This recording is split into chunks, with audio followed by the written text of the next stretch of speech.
draw in a few peeps who are, hello, here we go. I've got Maureen Blandford joining me today on Enterprise Hits and Misses video. How you doing? I am happy to be here. And we are going to blow some things up today, just like you have blown up my Twitter timeline on many occasions with salty tweets about where we are going wrong in B2B. Yeah, happy to do that anytime. Yeah, and for those of you who are watching, we've got a classic countdown show prepared today. Maureen is going to, the buzzword-allergic Maureen Blandford is going to walk us through why we can't transform or compete. That should be pretty fun. And how to get off Legacy Mountain, which doesn't sound like a very fun place to be at all, Maureen. Right, we want to get off Legacy Mountain, absolutely. Yeah. And Maureen and I was in my promo, I said we've never met, and then you're like, yes, we have. We did meet. We met once, but I'm saying that we didn't really meet because it wasn't like the kind of genuine conversation we're having today. So hopefully you can let me slide on that technicality. So. And also, you have no recollection of it, so I'll let you slide on that. Ouch. Ouch. Mm-hmm. Yeah. Greg, I'm sorry you're having trouble with the LinkedIn thing. I don't know, man. We'll have to troubleshoot that a little bit later. I can't worry about that right now when I'm on the air, but hopefully you can see it one way or the other or catch the replay. So, Maureen, you got a lot going on right now. You have some shifts in direction with what you're doing, which I want to talk to you about. So before we get to the countdown, I want to really sort of get into sort of what makes you tick. Sort of, how would you describe yourself in our world? What role do you want to play in the enterprise? Yeah, so one of the things that has been prevalent throughout my career is noticing what's wrong and really, like a dog with a bone, wanting to fix it. And that was from my early days on. My origin story, very briefly, is that I fell into a role with NCR Corporation in Dayton, Ohio, of all places. So this very deep, rich B2B complex sale. In fact, they invented sales training as we know it today. So early on, I was riding with salespeople and kind of seeing the friction between the field and headquarters. And that has served me throughout my entire career, whether I was on the agency side or the client side. Technology didn't fix that friction? No, it didn't, did it, John? Maureen, come on. And the other thing that really struck me is when I looked in your background originally and saw you had so much sales and marketing background, but I'm like, you don't really talk like a sales and marketing person. What happened there? Did you not get the proper indoctrination?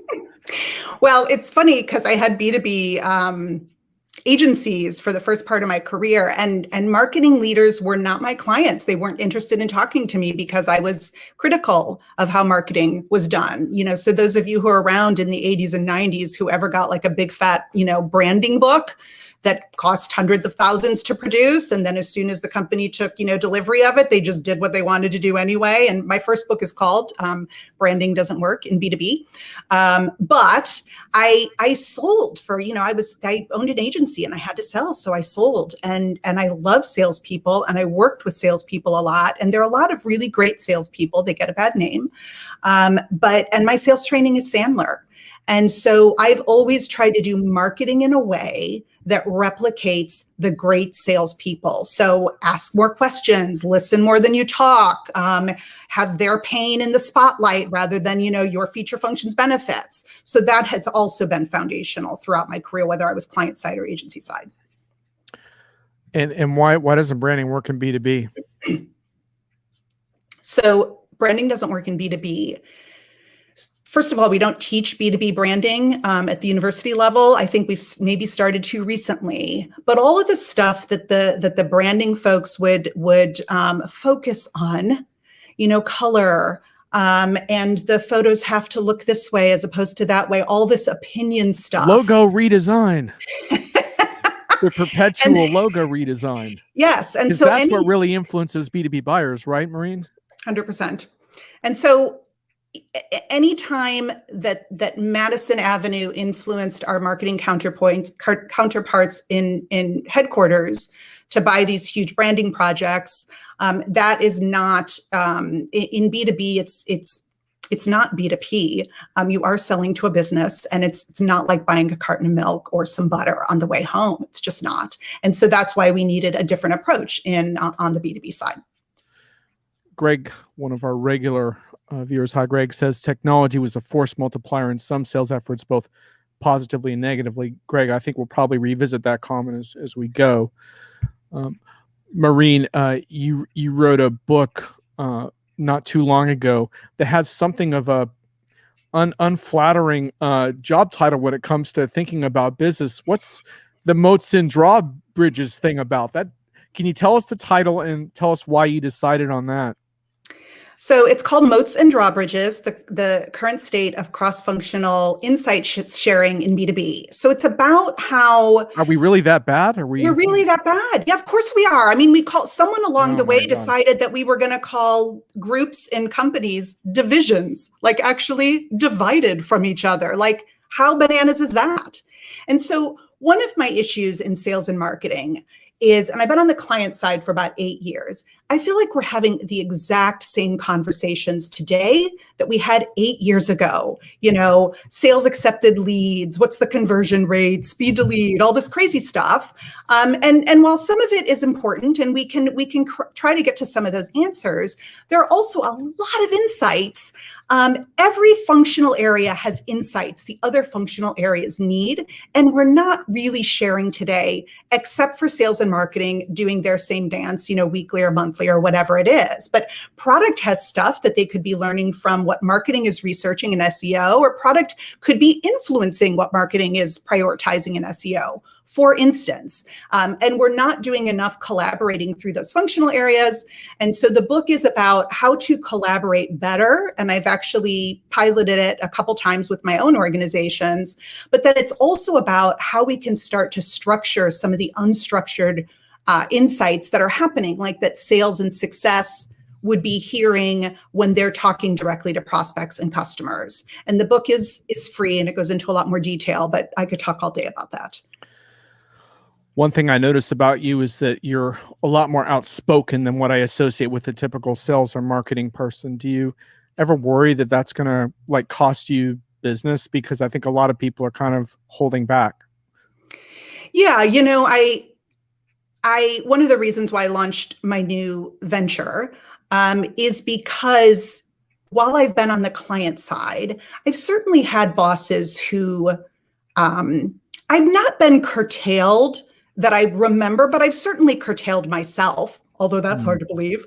But there are things that you can't say while you're employed by someone else. And while, you know, just for instance, while Salesforce is a lovely company and Benioff, I think, does a lot of good in the world, they're also crap and have caused a lot of issues. And that's not something you can say while you're employed by somebody else, for instance. Right. Yes, well, that kind of gives folks a flavor of Maureen Unleashed, as you're currently going by on LinkedIn. Greg, I think, has a buzzword-related question for us. He says, I thought SI provided the holistic insight integration with a value-based flavor and a key link to greater billable hours for the SI. LOL, yeah. So you've met some SIs. Yeah, Greg has managed a lot of large-scale projects, so he's sort of buzzword allergic as well at this point. So you guys don't need immunization from buzzwords. You already have it. You sent me a tweet a while ago that I included in an article about B2B buyer trust. Yes. And your tweet was, "Hi, TechCo's buyer here. Guess what's more important to me than price? Integration. Duh. 2, you're humans after the sale." And then you went on to say, "If you can prove to me that your success team is better than your competitors, that will win me over versus any other buying criteria." I thought that was really interesting. Like this notion that customer success and my confidence in your ability to provide that for me, that's a relationship based and a metrics based thing. It's got friggin' nothing to do with logos and branding. And anyway, I just thought that was very interesting. Well, and since I talk about productivity debt a lot, as a marketing leader over the years, I have noticed just in the marketing stack and a little bit of the sales stack alone, the productivity suck that happens time and time again, and the workarounds that we're forced to do. And I know that this has to be true in other functional areas as well, because I've talked to them. So HR has these issues and sales has these issues. But the productivity suck that happens when stuff doesn't integrate, and you buy tech and the vendors have made promises, and then after you've bought it and you're implementing and there are problems, most of the vendors don't have any humans that are left for you to talk to help you solve for that. So as a marketing team, I speak at a lot of marketing conferences where it's like, you have to hear all the time from the market, like, why don't marketers get data? If they just understood data, it's like marketers get data, but so many times during the day, they're cobbling shite together and putting it in Excel, or this one doesn't talk to that one. It's workaround management in tech because of these integration issues. And so that's why I would prioritize as a marketing leader making a tech solution purchase where I knew I was going to get humans in the loop after the sale versus one that was prettier, had a few more cool features. It's really costly. You got a new fan. Spectacular subtlety in this Maureen person. Much admiration. Although, Greg, her Twitter feed's not all that subtle, and she just said the word shite. So I think we're going back and forth between subtlety and brazen opinions. But and so this is sort of, I think, sort of one of the keys to understanding how you tick, Maureen, is that you've worked a lot on the agency side. And in fact, now you're back on the agency side, which is part of what you're rolling out and announcing right now. And you have more announcement video coming on that. But you've also worked inside of companies for a number of years. And it seems to me that while that may not have always been fun for you, I think that also sharpened your understanding of how the clash we have between marketers' tech promises and reality. Would that be fair? Totally fair. It's so I've had on the client side, I've been in 4 companies in 4 countries in the last 8 years, small to medium and larger. And yes, so as a purchaser, a buyer, and internal influencer of software purchases, I've certainly felt that pain. In fact, on that same tweet thread, I'll never forget this because I also quote him as well. Matt Assay, who is with AWS, responded to that where he said it's always been about the people, because he said all enterprise software sucks, yours sucks, your competitor sucks, and the only thing that makes it better are the people who stay involved. And so I think there are a lot of us really in pain out there. And I keep wishing, I blame it on the tech founder ecosystem because they just bloviate so much and suck up all the oxygen because they have a few cool features. But the rest of it is really junk. And I wish we'd be investing more in the tech that we have rather than throwing so much money in this new tech that's just going to add the legacy mountain further on down. We're going to talk about Legacy Mountain in just a minute, but first, we got to go through a few comments. Den Howlett, hey Dan. Aw, hey Dan. He's got some back to his grievances with Excel. He's also asking if I got a haircut. No, Dan, I did not. My hair's unbelievably long. Popular topic. Currently have no plans to cut it at the moment, but we'll probably before I get on planes, I will, just for the hassle of it. David wants to point out that you went to the trouble of putting the E on shite. What more do I want? Yeah, well, fair enough. I told Maureen she could swear on the show, but we'll just have to play that by ear. And Greg has more marketing buzzwords for us to digest later. But Thomas' question I was saving for the end here.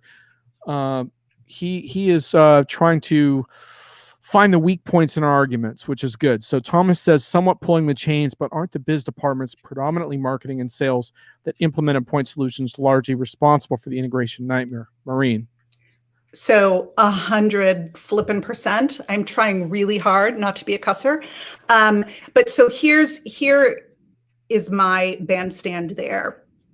The foundational tech does not work as advertised, largely looking at Salesforce and pretty much every marketing automation platform out there. So what's happened is all of these point solutions, Scott Brinker's, 8,000 MarTech landscape, all of that stuff is what I call Band-Aid tech.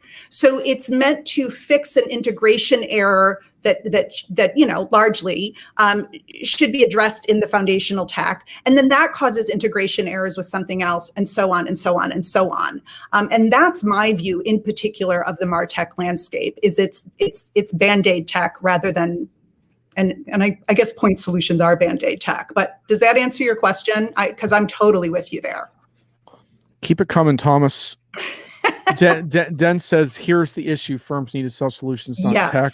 It should be table stakes, but will require firing most sales teams, as I'm seeing in a few forms. And product marketing and product and 100%. And how many decades have we been talking about we need to be selling solutions and not features and functions or tech? And yet it's one of the things I do, and I've done this just for funsies, is I'll lay out, and I've recently done this with a large global CRM manufacturer. You lay out their messaging, from above the funnel to hand over to sales, and boy, it's not solution-based messaging. It's all about them. I mean, in B2B, I've been doing this for 30 years. So you can do the math. We've been talking the same thing. We can't sell feature functions benefits. We need to be selling solutions, and we're bad at that. Yeah, you take the Band-Aid tech, Greg. I mean, Greg says Band-Aid tech, stealing that for use in every upcoming meeting. What it is. Next week. Sucks. Ouch. Yep, that doesn't bode well for our futuristic next-gen enterprise, does it? Thomas says, given that a good platform supports around 80% of the necessary wanted solutions, the problem rather seems to be a fiefdom rather than a tech one. He's right in your wheelhouse, I think, there. Fair enough. Yep, absolutely. Den says, a long time, but the pandemic's made this super obvious based on what customers demand. And indeed.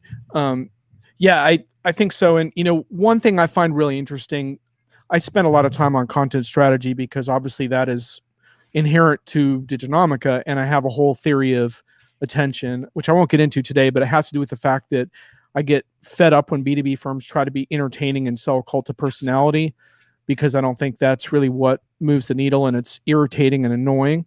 And I like to see B2B being authentic and generating helpful communities around what they do and solving real world problems. And so I go to all these like webinars around content, and what I notice again and again is the webinars are really more about the tools to analyze stuff. And the analytical tools are great. They're all on your 6,000 MarTech slides, right? But they always say content, but they never talk about the fact that most of their content is shit. And so basically you're measuring crap, you're analyzing crap, and it's not resonating with anyone. And so I think that's one of the interesting problems when you start deconstructing, okay, sales has to change, marketing does too. And that's one of my big beefs is like, yeah, you have all these great tools. You can do all this fancy, multi-level lead attribution schemes, but your content is crap. Sorry. And your virtual event sucks too. Because as you said this week, virtual events are not just streaming keynotes. Like, brilliant. Well, right. That's one thing I'm really worried about as we get back to these. When people talk about hybrid events, they're thinking, oh yeah, we're gonna have a hybrid event, and I know what that means. It means you're gonna stream your crappy keynote, and then when the really good sessions start, the people on the ground to get that, and you're not gonna bother because you have no creative event design skills because you never got off of your brand casting from the beginning. Anyway, it's not my show; it's yours. We got to get back to you. John, did you actually? Okay, go ahead with Den, and then I want to follow up on that. Den says, I'm hopeful that an API-based approach works, as that's the tech in for solutions where the salespeople are much more consulting-led. That makes sense? Okay. Go ahead, Maureen, with your comment. the content piece. What you were just talking about is the challenge is, for me, in both marketing and sales, we have worshipped too long at the altar of scale and automation and fake personalization. And what's happened, and my sales leadership friends out there will agree with this, is we've completely forgotten about the message. So I can tell you internally, companies are very, very focused in rolling out these automation tools, and no one is paying attention to the message. And so if the message sucks, as it does, any of us just have to look in our inboxes to see how bad the sales messaging is. And I just wrote a blog called "We Have Failed Our Salespeople," because it makes salespeople look bad, and they've not even written this stuff. The system, marketing and sales enablement and sales leadership, sometimes writes all that crap.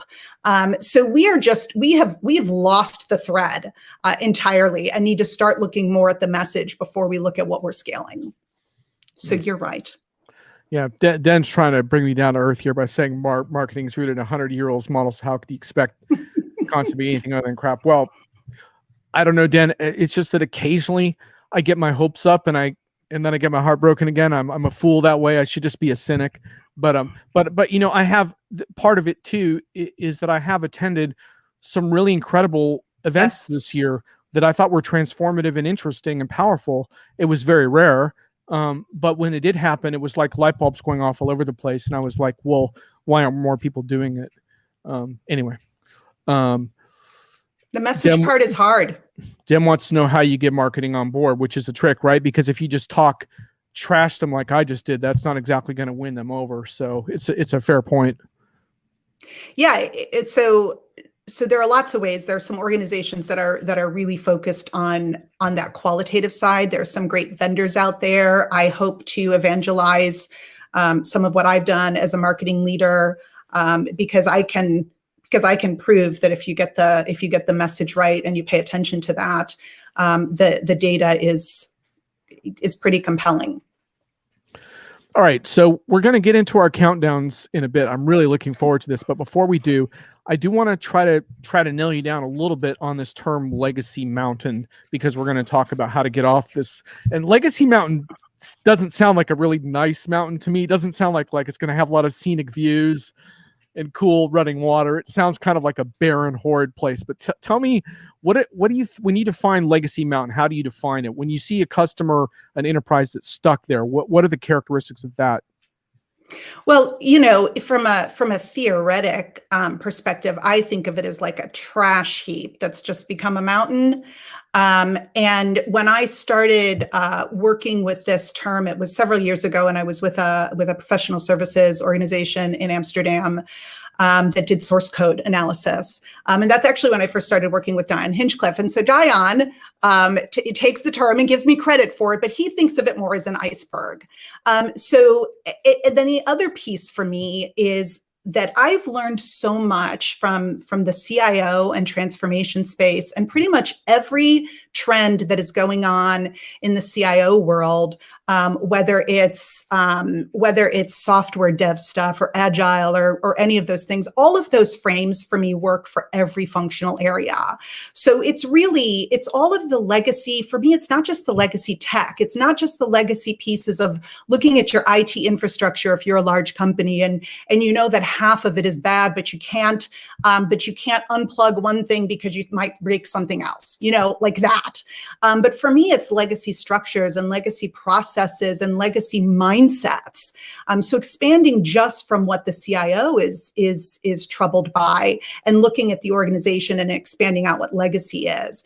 And if you think about, was it Forrester 4 or 5 years ago said 87% of a CIO's budget was just tied up in keeping the lights on.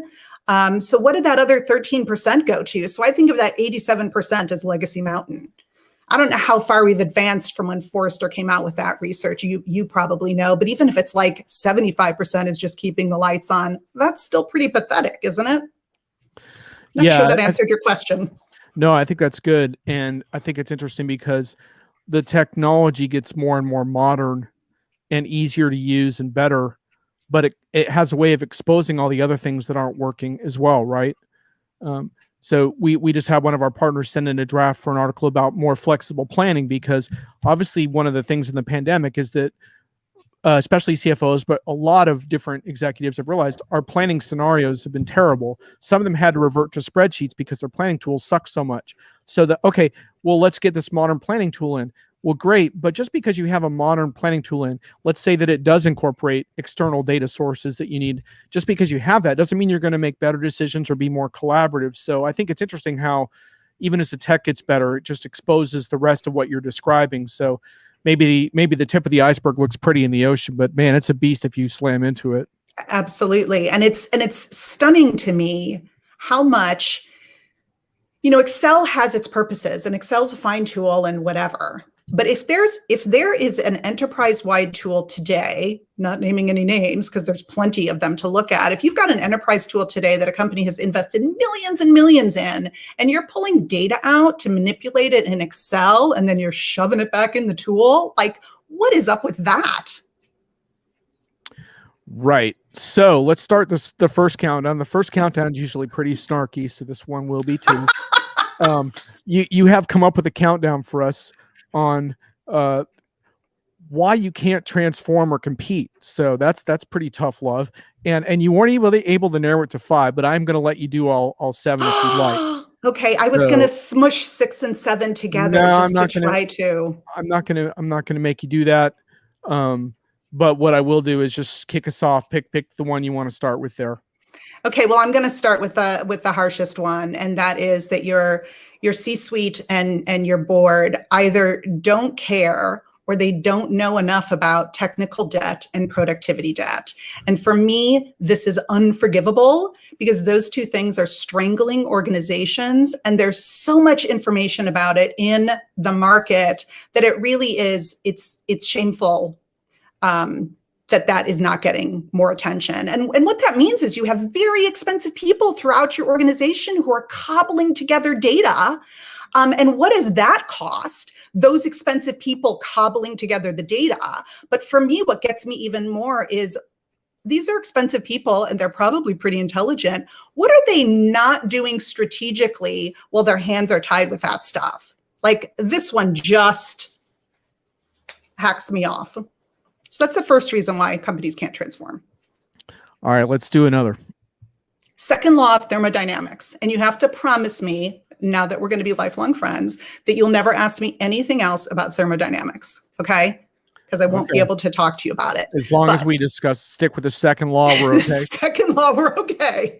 So second reason why you can't transform, and if you can't transform, you can't compete, is I love the second law of thermodynamics, which means that a closed organization cannot take on new energy, which I think about as change. So they can't take on new change, new programs, new change agents. And we know that closed organizations, what happens to them if you can't take on new energy, entropy ensues and only ever gets worse. So chaos, disorganization ensues, only ever gets worse. And if you've worked at an organization like this, that is the second law of thermodynamics in action. This one's forgivable because we don't really talk about this in the market, although hopefully we will more. Indeed. We have some good chat things going on regarding the stubbornness of Excel. Oh, and by the way, Esteban, I can't actually see your comments in my stream, so don't think I'm ignoring you. It's just got to do with your LinkedIn settings. No problems. You can have whatever settings you want. Just wanted you to know I can't look forward to seeing those. I can't see your stuff now, but I will look at it later. Dennis says he's been on a rant on spreadsheets since 1996. Failed to get enough people to buy in to make a difference despite numerous documented failures. So there you go. I mean, the spreadsheets are going to kill us. Greg says both productivity debt and technical debt is often purposely obscured throughout enterprise at all levels up to the top. Purposefully obscured. That's interesting. I hadn't thought about it from that angle. Greg, feel free to elaborate on purposely obscured. Do you want to talk just briefly about productivity debt? I think most of us in the chat probably know what technical debt is. What do you view as productivity debt? So I think of productivity debt as a bit of a mirror to technical debt. So productivity debt is what do all the workarounds cost us? Again, as marketers, we take a lot of shit in the market for not understanding this or not understanding that. But really, I've seen time and time again and talk to marketers all the time, marketing leaders, actual marketers, about the time wasted to get workarounds done. The things that you have to give up because you're doing the workarounds. And that's either you're doing this workaround so that thing's not getting done, or this thing that you'd really like to do requires such a workaround, you can't do it. So you have to give up on this end thing here because you've got other priorities. So that's what I think of as productivity debt.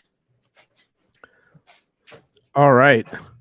Let's continue with our countdown on why you can't transform or compete. What's next? Okay, so these next two, 3 and 4, I am not the originator of, but I love them. So we're still not seeing in the field, by and large, any kind of sensible transformation request from C-suites or boards. So they're neither asking for them or requiring them. And this could be the board directive to the CEO. It could be the CEO working with the functional area leaders. The functional area leaders are certainly not, this isn't everyone. The folks who are transforming obviously have this in place, but the lion's share of organizations aren't hearing this. And I know that this is something that y'all in the CIO and the transformation space have been talking about for a while. Do boards and C-suites have the skills needed to actually lead? Absolutely. David, you copied and pasted a comment from Esteban, but I'm not going to read it just because I want to respect the fact that I can't see Esteban's comments, and unless Esteban says it's okay for that to be copied and pasted, I'm just going to let it sit on LinkedIn, just out of respect for whatever settings he may have in place. Den says, Betty in the corner is the most valuable person in the firm. Ooh, I guess I lost Maureen for a sec. She'll probably be back though. All right, well, as we wait for Maureen to log back on, I will shoot the crap with the chatters here. Yeah, Betty in the corner is an interesting one. I saw. Oh, here's Maureen again. Oh, she's back. No idea. Welcome back. Thank you. Who knows what happened? Glad to have you back, though. You didn't miss anything. Betty in the corner. Betty in the corner is the most valuable person in the firm. Yeah, I think, Den's talking about the fact that a lot of the people with the most institutional knowledge often really aren't high in the hierarchy. And it's interesting how so few tools have really been designed to serve those types of people. Yeah. I ran into one BI vendor about 2 years ago, and I'm not going to say which one because I don't want this to be a vendor plug, but it was an easy enough tool to use that the so-called secretary in the firm, who actually understood the business better than anyone else, had designed all these amazing dashboards and all this stuff because you didn't have to use IT, right? But too often, I think in Legacy Mountain, you still have to use IT, or you have to have your line of business give you permission to do stuff. You can't just go do it, right? And so the Bettys, their institutional knowledge is never captured, but that's a whole other. Oh, and they're saying that you got kicked out because of your tech debt. Ouch. Hilarious. Okay. I love that. Okay, so we have permission from Esteban to use his comment. So if anyone sees a comment by Esteban that you think I should be aware of right now, just copy and paste it. Thank you. And on we go. You have another one for us. What's next? Yes. So functional area leaders. So number 4, why you can't transform, you can't compete. Functional area leaders are not being proactive in their own transformation plans. And I can attest as a functional area leader that it is hard to do when you don't have a directive from the C-suite because, the jobs are crazy. It hasn't been prioritized as a key initiative. Functional area leaders are also drowning in legacy, and functional area leaders are also part and parcel of what's going on with the second law of thermodynamics. Like, it is hard to lead change as an individual. That's one of the reasons why that's got to come from the top. So 4th reason is functional area leaders are not proactive. Can they be proactive? I'm not sure. But it's tough to lead change. Yeah, right. I mean, it's interesting how playing office politics gets you really far, but risking change risks blowback, and blowback's really unpleasant. It's really unpleasant. And if you're, there's been a lot of good stuff written about change agents, and it's, you gotta have thick skin, and you've got to cheerlead, and you're not going to be everyone's cup of tea, and friction is hard for people. And I think friction is good. I think it sharpens everyone's saw. Collaborating with colleagues, even with a little bit of friction, makes everyone better. Not everyone feels that way.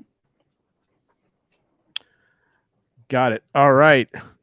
We are counting down why you can't transform or compete with Maureen Blandford. Okay. What's next on your hot list here? We're at 5, and then I'll smush 6 and 7 together. Again, 5 is not, y'all have been talking about this for a while, but CIOs aren't resourced appropriately. So this has been something I think we've been talking about for at least 5 years.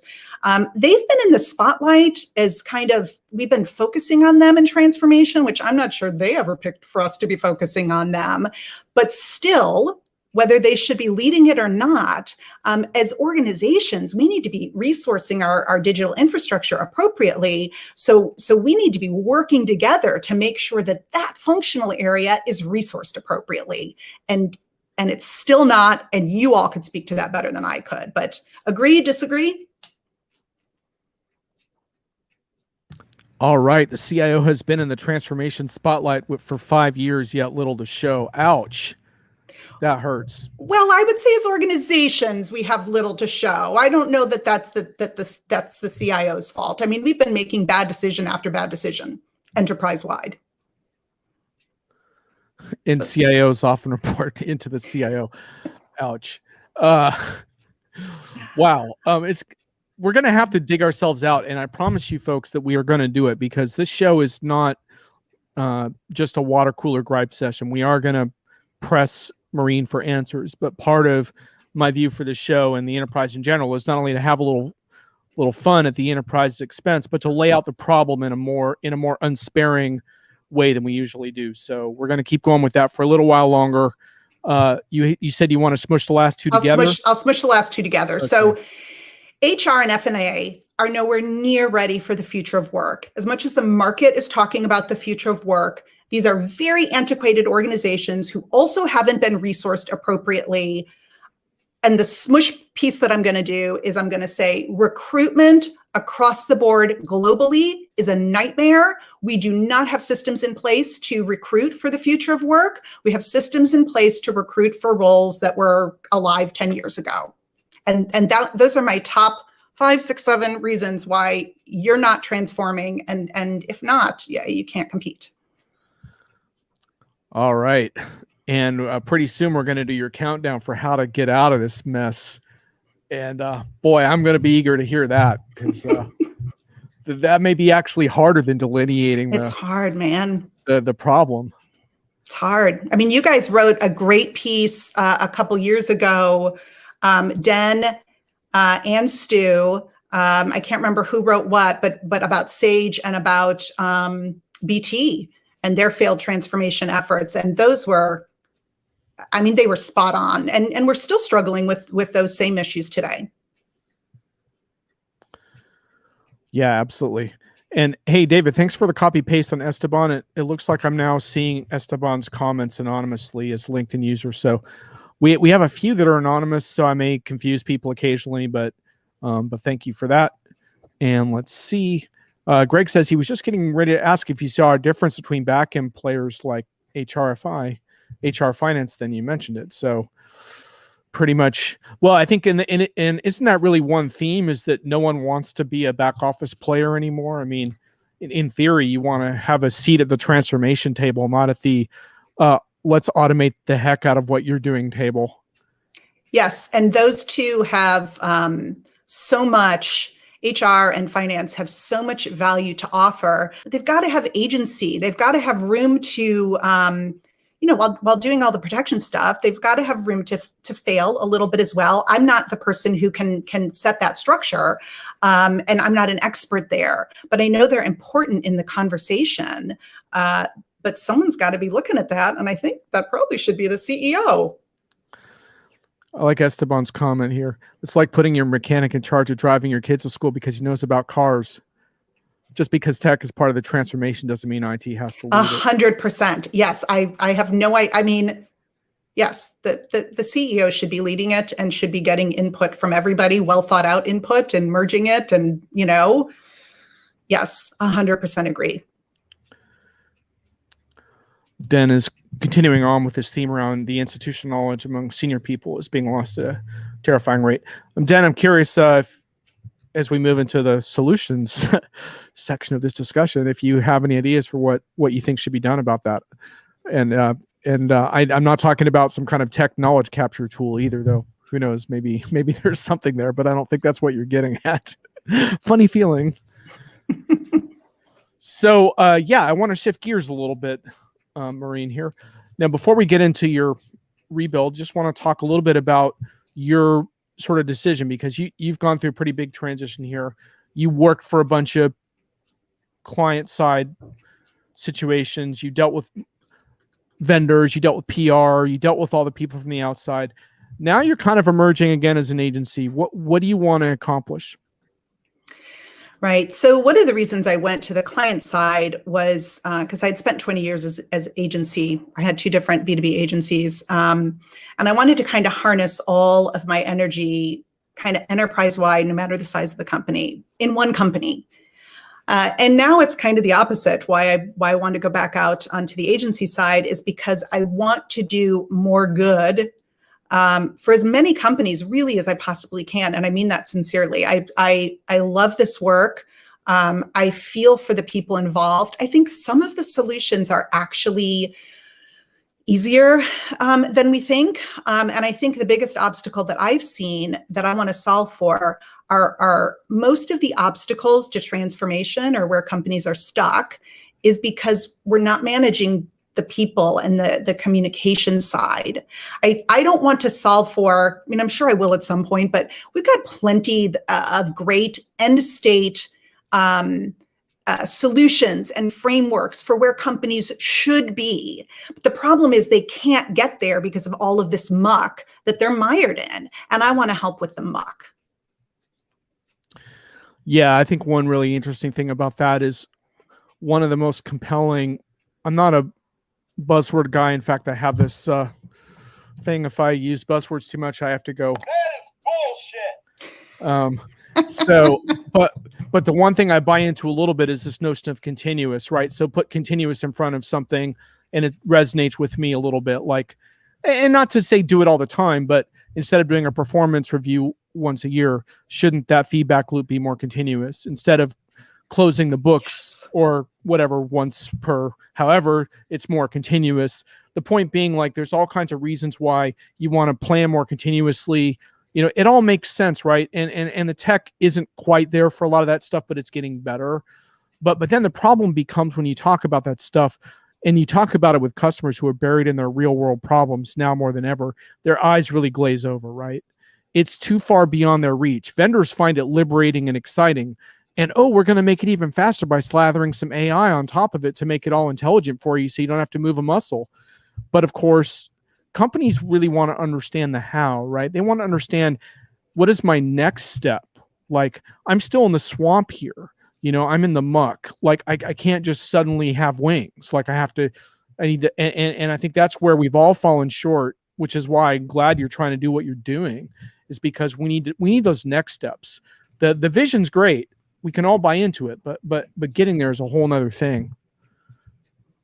Absolutely. And as someone made a comment earlier, people want to do good work. You know, by and large, they want to do good work. They don't want to be doing shitty stuff, and they don't want to be one of 50 people in a spreadsheet that's due tomorrow that gets broken. And like, no one wants to be doing that. You know, most people that have good intent at heart. And this is where, for me, that's why the number one reason why you can't transform is because the C-suite either doesn't care or they're not aware of how this is strangling their organizations. They're the one who are making everybody work with this bad tech, not address it, and then have to be in spreadsheets. And I'm using that as kind of just a frame for the kind of work that's going on in larger organizations. Meg Bear says regular feedback. It's not just a process, it's a cultural opportunity. Yeah. Yes. So. And Den says he wants to share his knowledge with the next generation. So it talks to schools. It's cool because when Den talks about his quote unquote retirement and people say, what is Den going to do? I'm always like, I'm not sure, but I hope he becomes a renegade professor, because I love the idea of kids coming into class and getting their minds blown by whatever he has to say. Yes. I just think that'd be fantastic. Amen. That's a little bit of a side topic. Lean practices and knowledge work are a potential path to a continuous flow of information. Yeah, absolutely, Greg. And and it's interesting too. There's a whole different kind of discussion to have around the future of education. I just wrote a piece on Diginomica. If you want to consider it a shameless plug, sorry. It's about Colby College and how they're integrating AI into their liberal arts curriculum. But a lot of it is about this notion of how education needs to change. And I think we could have a whole important show on that topic. Maybe I'll do that soon. And looks like, oh, Esteban, I can see your name now. Respectfully, Maureen, some people do just want to check and no evolution. Most companies have 30 to 40% of these. Well, and Maureen, the thing about I'll take that. The thing about that is that what you and I were talking about before we came on is how, with your kind of strong convictions and message, there are going to be some companies that don't want to work with you as a result of that, right? Because if that 30 or 40% is more like 70 or 80 or 90, they're walking away. But hopefully you can find those that have an appetite. Like, that's the beauty of a strong message, right? is that it resonates with the people that you want it to, the real change agents, so to speak. It does. And being open to smart people checking you like Esteban just did. And I already love Esteban because I know Nicole France is such a fan.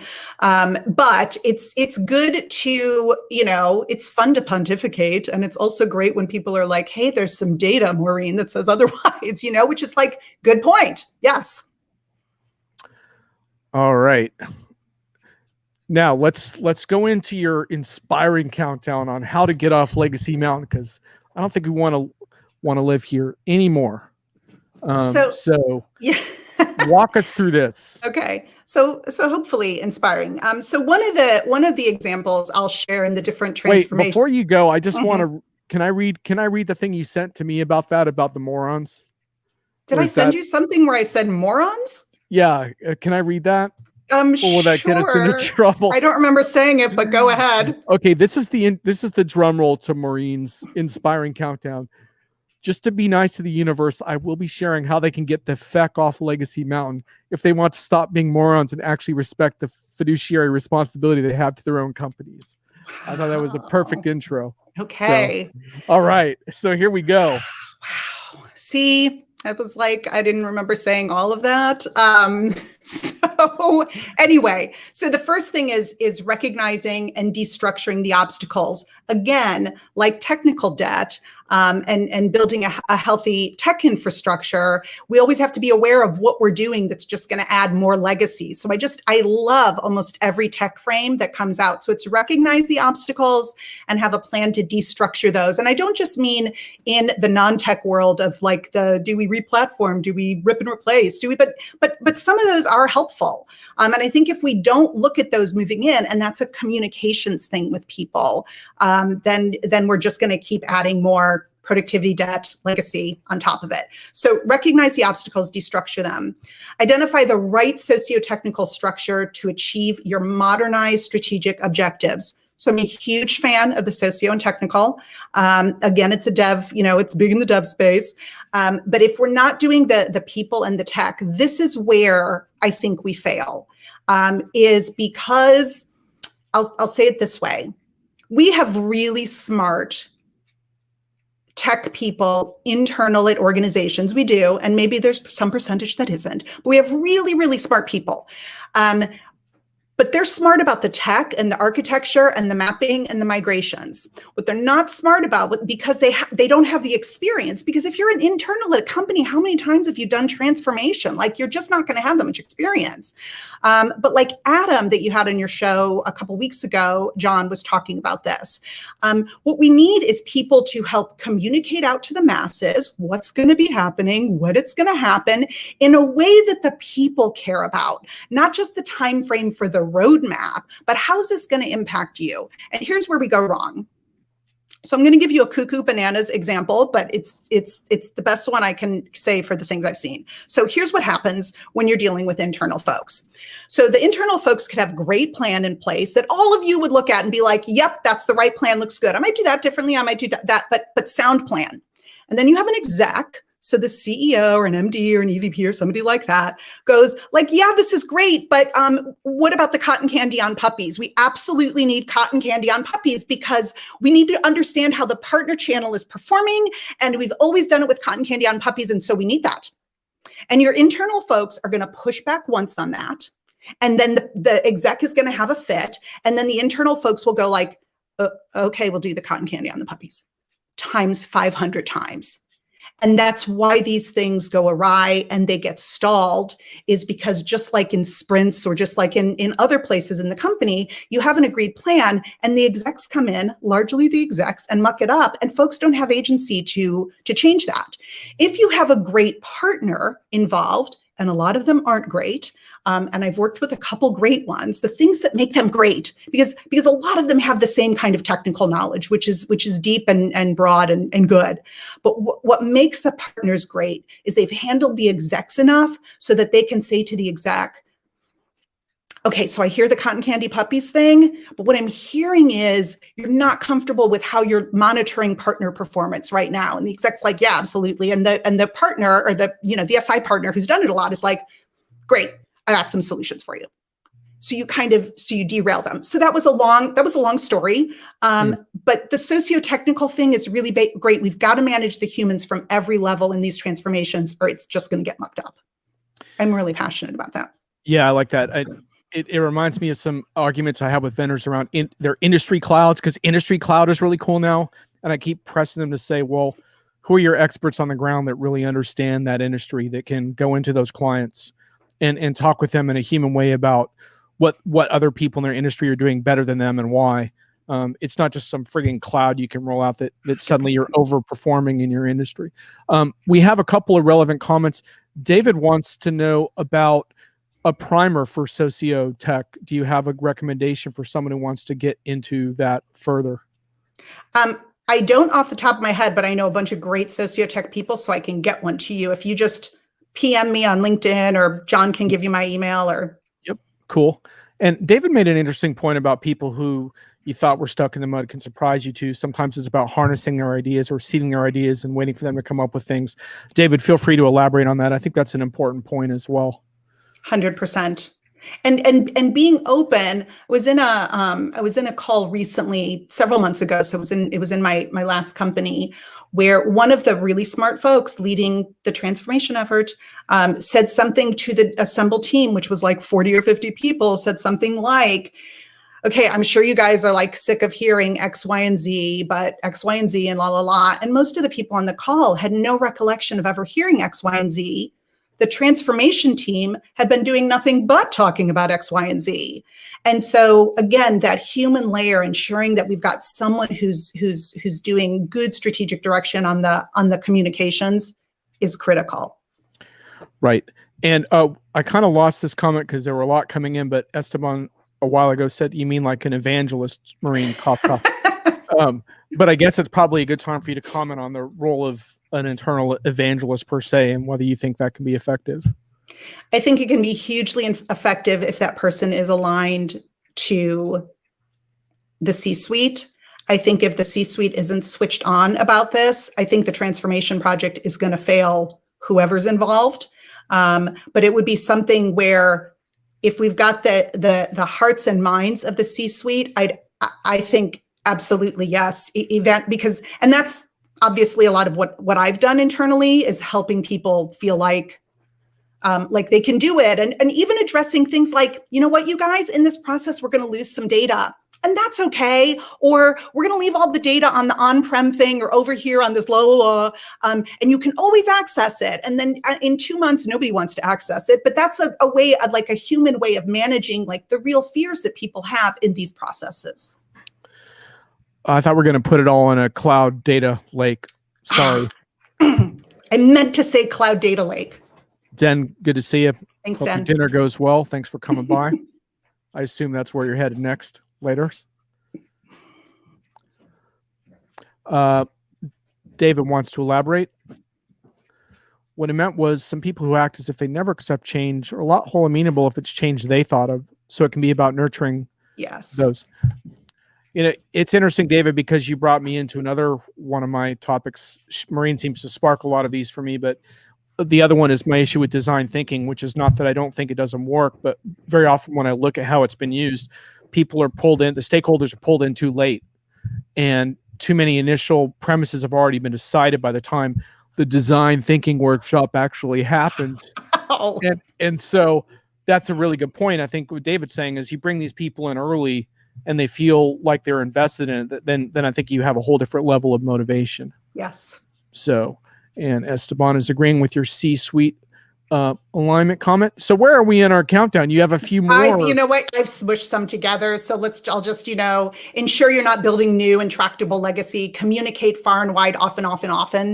And to me, big finish, recognize and reward agents of change. It's really important. Change agents have a tough role in these organizations, whether they're identifying as a change agent or not. But John Hagel writes about the power of pull, and small teams can do a lot here. So I think recognizing the people who are pushing change forward is really important, but communications overall. Absolutely.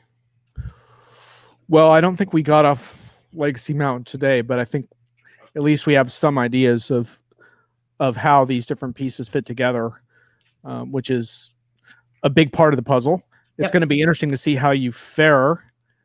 I'll be fascinated to hear the clients that you pick up and what kind of projects you get involved with. I wish you luck in your attempt to try to win some more people over. Oh, I do want to ask you about, you talked before we went on about the role of cognitive bias. Can you tell us a little more about this issue? It's interesting because I'm hoping to do a lot of, as you might imagine, content about these issues. But one of my former colleagues from Amsterdam just triggered me on this, and she's also really big in doing talks on socio-technical in the software dev world. But she had actually been interviewed for some training she'd been through, and they said, "Why'd you come?" And she was like, "Well, because I'm aware that I have my own cognitive bias, and I want to make sure that I'm always aware of that and learning new things." And for me, I think that's something, as people maybe go higher up in organizations, I think they're less aware of the cognitive bias and how that impacts their ability to make a decision. So that is something I'm just starting to cook on more and see if there's something we can be helpful. If we talk about cognitive bias more, it might take kind of the ouch out of people thinking like, is there something I'm missing? Or acknowledging that. Yeah, it seems like there's a lot of defensiveness around the topic, right? Because it's hard to acknowledge sometimes that you're seeing the world through a biased lens yourself. Right. It's pretty easy to point fingers at AI tools for inherent biases in the algorithms, which of course I think is important also, but pointing fingers at ourselves is probably even harder. Well, and it's one of the things that is really important to me to coach teams on. My teams will tell you that I rarely end an email or a meeting without saying, "What am I missing?"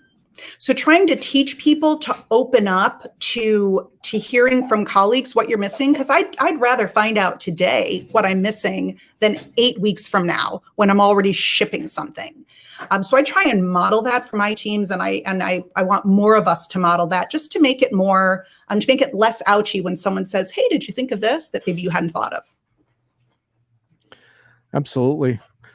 Well, you chatters have taken on a life of your own today. Done a great job, and one of the cool things about my show is I like a crazy wild chat. So, it doesn't matter if they're if they're bailing out on our conversation, because they're having some really interesting discussions. So no, it's really good. But if you guys have any final comments for Maureen, that'd be great, because we probably will wrap up in just a couple of minutes here. So I usually do a couple of little whiff things from my enterprise hits and misses column, because this show is loosely inspired by my column. In my whiff section last week, I talked about I'll do a PR one or a marketing one for you, Maureen. Excellent. The ad said, "Low code lets you run with the big dogs," and I love that. I love that. So I said, well, except when the big dogs are rolling out award-winning CX apps via hundreds of iOS and Android device-specific developers. But yeah, other than that, so much for low code is the great startup leveling mechanism. God. But yeah, when someone builds beautiful low code apps, let me know. Let me know. What are those words, God? Keep me posted. Yeah. Low code, no code. That's going to solve all these problems, right? That's how we're going to get off Legacy Mountain. Why are we talking about that? Just crazy. It looks like the cotton candy stuff worked for people. They got into that. So the cotton candy analogy was definitely a highlight. I mean, it is about as cuckoo as other requests that we get from execs in these types of programs. So Greg's asking if you can be referred to as Mo. Is that a nickname that you allow, or is I allow it if it's Mo and not Mo, like as in Larry Curlian, and I can hear the difference. So just fair warning. So you can tell when there's a silent. Absolutely. Yes, I can. So, well, if you guys enjoyed this show, I definitely recommend tracking Maureen. She's always good for some salty and insightful commentary, and thanks for spending so much time delving into what we need to fix in B2B, because it's so rare to talk to a sales and marketing person who really has, it's like you have B2B like deeply ingrained in how you I think, do. which is both wonderful and scary, but that's what I live too. So anyhow, folks, I've got a really fun show for you again next week, and I'm not going to tell you because that'd be spoiling it for you, but it's going to be a debut of something special. But what I will say is I promised that I was going to get the men off the program for a while, and I'm going to continue with that next week. So yes. Yep, we're going to get the female talent on this show. It's going to be great. So that's all I'm going to say, but it's going to be a firecracker. So anyhow, I'll catch you guys next Friday. Thanks everyone for showing up, and look forward to seeing you soon. Thanks, Maureen. Thanks, John.